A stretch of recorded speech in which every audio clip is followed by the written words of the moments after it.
Hey everyone, how's it going? My name is Eddie and welcome to King's Court. Yes, I flexed and the sleeves fell off. That's exactly what happened. Had a good leg day today though, so my arms aren't too swollen. They're not in any way, shape, or form sore, but that's not what you're here for today, right? You're here to talk some basketball and I'm here to give it to you. Now, first things first. I want to talk about the team that just got eliminated already, Denver Nuggets. Phoenix took care of business, albeit without having to deal with Nikola Jokic for most of the. When did he get ejected? Around the second or third quarter. Denver definitely needed him. If it wasn't him on the floor, there was definitely no one that was gonna be able to fill his shoes. Not even JaVale McGee right out the gate. He was excited, obviously. You all saw his pass and then him try to fire up the crowd. As cute as that was, that was not going to be enough. No one was really looking at Denver the same way after Jokic was ejected from the game with a flagrant 2 on what should have been a flagrant 1. That's how I want to put it, because it's one thing to be given a flagrant for making contact of where the person that committed the foul was trying to go.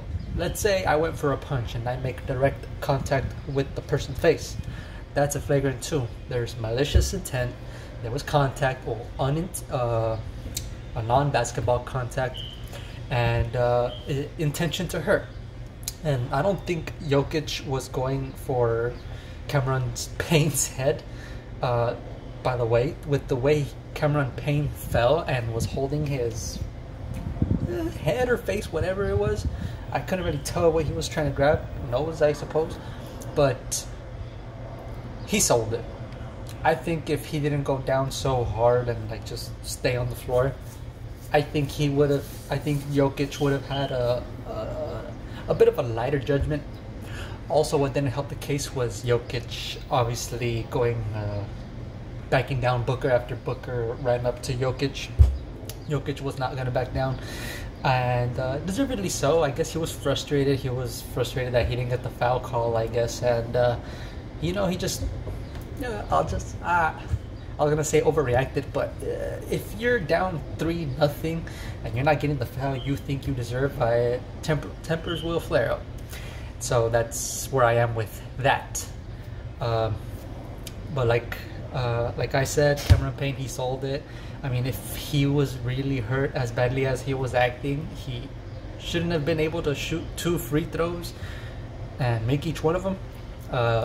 If anyone's ever been hit in the nose, you cannot see because your eyes are, they're inflated, they're flaring up. You can't see nothing because of the tears. At least if he got hit in the nose hard enough, Jokic hit him with the bicep. That's who hit someone with the bicep intentionally. That's why I don't think it should have been a flagrant 2. He was wrongfully ejected. Jokic was wrongfully ejected, and he shouldn't have been put in such a situation. Props to Booker for trying to sell it a little bit more, trying to make it look like he had, I guess, no intention of being Jokic, no intention of doing such a thing, but props to Phoenix of taking care of business anyway. Chris Paul, I love it. I love to see it. Former Clipper, obviously. He's doing great things in Phoenix. He's finally in the Western Conference Finals.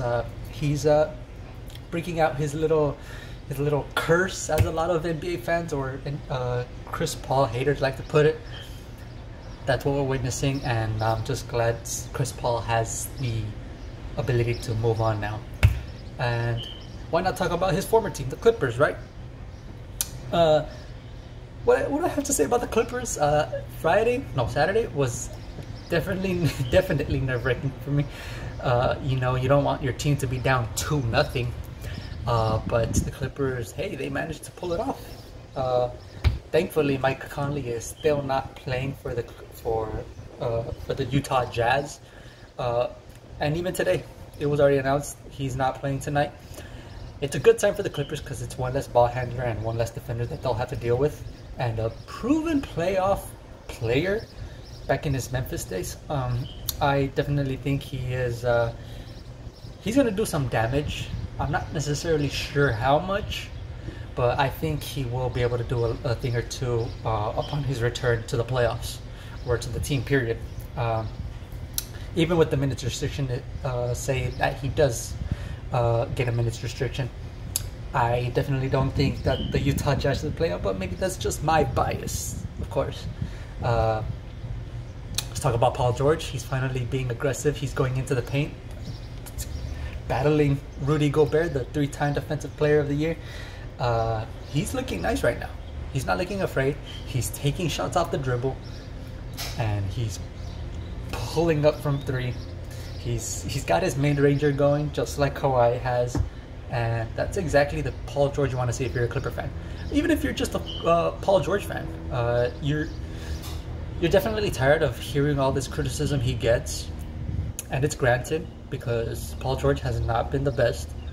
But, you know, that's kind of what you would... that's how you should take a superstar if they're going to be performing as Paul George has in the first 2 games of round 2.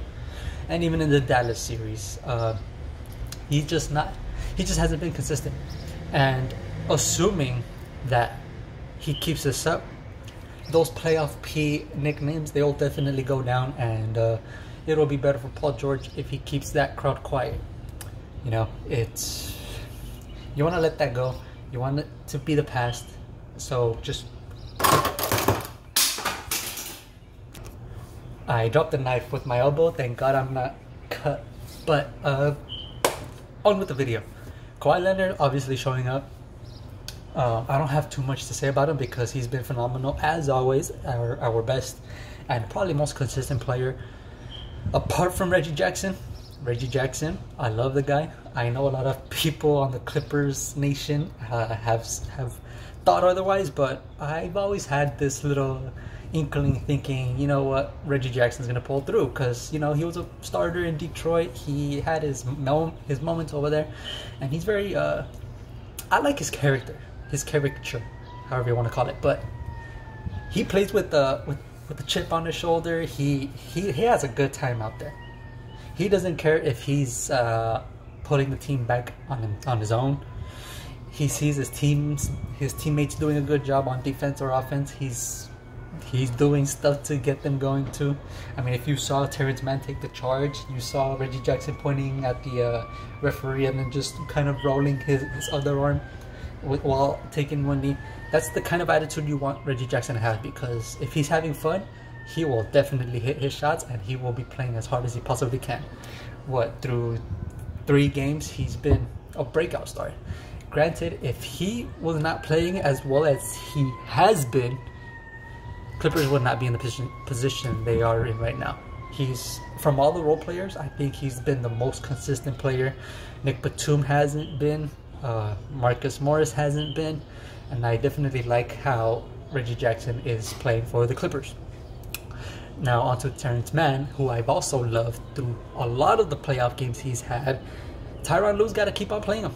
He's got to keep on playing him. He's definitely a spark off the bench. He's a way better defender than some of the other guys that we have on the team, and he's doing a solid job. He is risking his body. He is diving. He is up on everyone's face, and he's actually getting confidence in his shot and his driving ability. I think he has a potential of being a star in the future, but hopefully I'm not wrong about this, because I have the tendency to be wrong about so many players. Ben McLemore, Frank Kaminsky, Jahlil Okafor. Granted, there's still time, but these players, their time is ticking. On to Luke Kennard. Also love the guy. He should be playing a lot more minutes than Rondo as well, with Terrence Mann. Rondo, I don't want to see him anymore. I've said it before, I'll say it again. DeMarcus Cousins, I'm okay with seeing him on the floor because he brings a little bit to the table, but he shouldn't be on the floor for more than 10 minutes. Maybe even 8. Because that one time he played for about 3 minutes, he had a good run, and then just beyond that, just everything flew out the door. All his I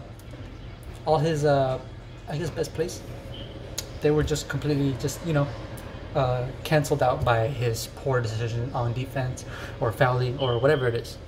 You know, I don't want to see DeMarcus Cousins. I don't want to see Rajon Rondo. I hate Serge Ibaka's not coming back. But Luke Kennard and Terrence Mann should definitely play more minutes, as well as Zubac. Those three guys are our spark. We should go with them, because why not, right? And the Milwaukee Bucks, they definitely can bring it back and win the series. Brooklyn is damaged. Kevin Durant's got to do everything. And if everyone says he's such a great player and he's the best player in the world right now, he should be able to beat the Bucks, or at least take them to 7. Win at least 2 more games. Because if you're the best player in the world, you could take almost any team as far as you can, well, albeit the conference finals or the finals, the NBA finals. And if so many people think LeBron is done or not the best player in the world, and they say Kevin Durant is, it should be Kevin Durant doing this with this Brooklyn team. I think he still has enough to do a little something, so he should be able to do it. As a facilitator, he's going to struggle, but hey, LeBron is a facilitator. That's what made him one of the best in the world. He could score and facilitate. He has the IQ for it. Kevin Durant, does he have it? I guess we'll find out. Now, we got 2 games tonight. Hawks, Sixers, Clippers, Jazz. I'm looking forward to these 2 games, and hopefully they are a treat. Now, hopefully I'll see you guys on my Twitter, responding to whatever it is I gotta say about the game. You know, I'll be on it. If you don't know my handle, it's Mr. Give it a second.